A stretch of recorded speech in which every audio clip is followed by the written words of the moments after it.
भारतीय मूल की एस्ट्रोनॉट सुनीता विलियम्स और बुच विल्मोर को इंटरनेशनल स्पेस सेंटर ले जाने वाला बोइंग का स्टारलाइन मिशन टल गया है। इसे यूएलए के एटलस बी रॉकेट से आज सुबह 8:04 पर फ्लोरिडा के Cape Canaveral Space Force Station से लॉन्च किया जाना था, लेकिन रॉकेट के ऑक्सीजन रिलीफ वाल्व में आई समस्या के कारण इस मिशन को फिलहाल टाल दिया गया है।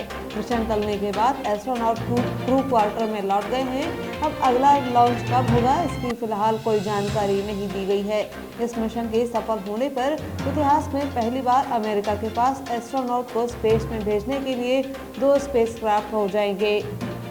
10 राज्यों और 1 केंद्र शासित प्रदेश की 93 लोकसभा सीटों पर वोटिंग जारी है। यह शाम 6 बजे तक चलेगी। चुनाव आयोग के मुताबिक सुबह 11 बजे तक 25.41% वोटिंग हो चुकी है। पश्चिम बंगाल में सबसे ज्यादा 32.82%, वहीं महाराष्ट्र में सबसे कम 18.18% वोटिंग अब तक हुई है। बिहार में वोटिंग के दौरान हार्ट अटैक से 2 लोगों की मौत की खबर है। वहीं पश्चिम बंगाल में मुर्शिदाबाद के भाजपा कैंडिडेट और टीएमसी समर्थकों के बीच झड़प हुई है। प्रधानमंत्री नरेंद्र मोदी ने अहमदाबाद स्थित निशान हायर सेकेंडरी स्कूल में वोट डाला। उनके साथ गृह मंत्री अमित शाह भी मौजूद थे। मीडिया से बातचीत में प्रधानमंत्री ने लोगों से बड़ी संख्या में वोटिंग की अपील की। साथ ही गर्मी को देखते हुए खूब सारा पानी पीने के लिए भी कहा। देश में आज तीसरे चरण के लिए हो रहे मतदान के बीच प्रधानमंत्री नरेंद्र मोदी ने मध्य प्रदेश के खारगोन में एक चुनावी सभा को संबोधित किया। इस दौरान पीएम मोदी ने कहा कि ये कांग्रेसी लोग देश में आग लगाने की बातें कर रहे हैं। कांग्रेस एनडीए गठबंधन को आस्था और देश हित की परवाह नहीं है। कांग्रेस का पाकिस्तान प्यार चरम पर पहुंच गया है। कांग्रेस के एक पूर्व सीएम ने कहा कि हमारी सेना आतंकी हमले करती है। एनडीए गठबंधन वाले किस लिए चुनाव लड़ रहे हैं? अपनी अपनी विरासत बचाने के लिए।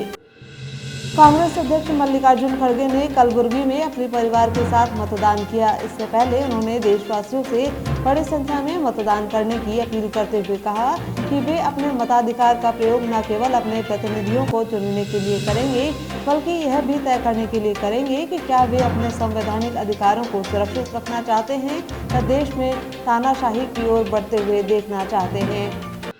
आरजेडी प्रमुख और बिहार के पूर्व सीएम और पूर्व केंद्रीय मंत्री लालू प्रसाद यादव ने मुस्लिम आरक्षण पर बड़ा बयान दिया है। उन्होंने कहा कि मुसलमानों को पूरा रिजर्वेशन मिलना चाहिए। इसके साथ ही राजद सुप्रीमो ने पीएम मोदी पर भी निशाना साधा। उन्होंने कहा कि पीएम मोदी संविधान और लोकतंत्र को खत्म करना चाहते हैं। ये बात जनता समझ गई है।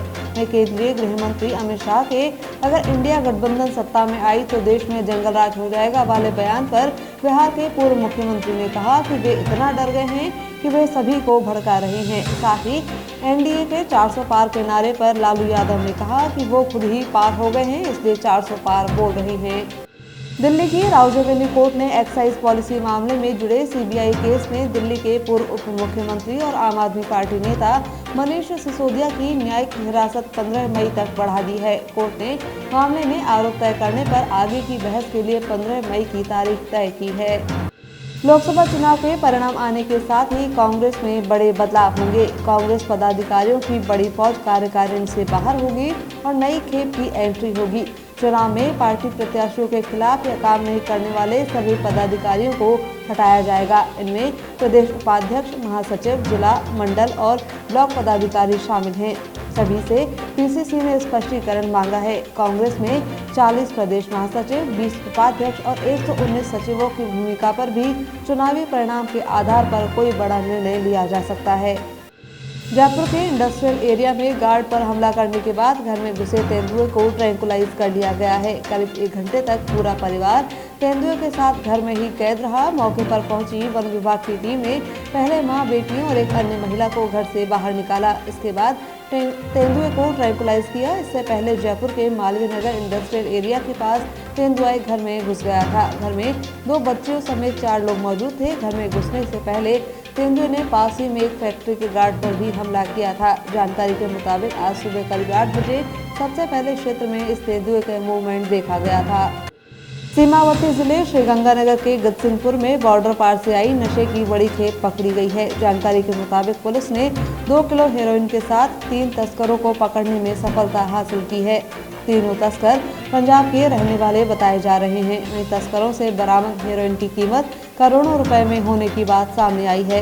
गतसिंहपुरा थाना SHO राकेश सांखला की टीम ने कार्रवाई को अंजाम दिया। वहीं मामले में आगे की पड़ताल के लिए पुलिस आरोपियों से पूछताछ कर रही है। स्कूलों में अब शिक्षकों को स्कूल पहुंचते ही अपना मोबाइल फोन प्रिंसिपल के पास जमा करवाना होगा। ऐसे में स्कूल टाइम में अगर कोई शिक्षक मोबाइल फोन इस्तेमाल करता पाया गया तो इसे लेकर संबंधित आरोपी शिक्षक के साथ ही स्कूल के प्रिंसिपल, BEO और PEEO तक नियमानुसार कार्रवाई की जाएगी। इस संबंध में कोटा में स्कूल शिक्षा विभाग के संयुक्त निदेशक के हवाले से आदेश जारी कर दिए गए हैं। बता दें, कल ही शिक्षा मंत्री मदन दिलावर ने एक बयान में स्कूलों में शिक्षकों के मोबाइल इस्तेमाल पर प्रतिबंध लगाने की बात कही थी।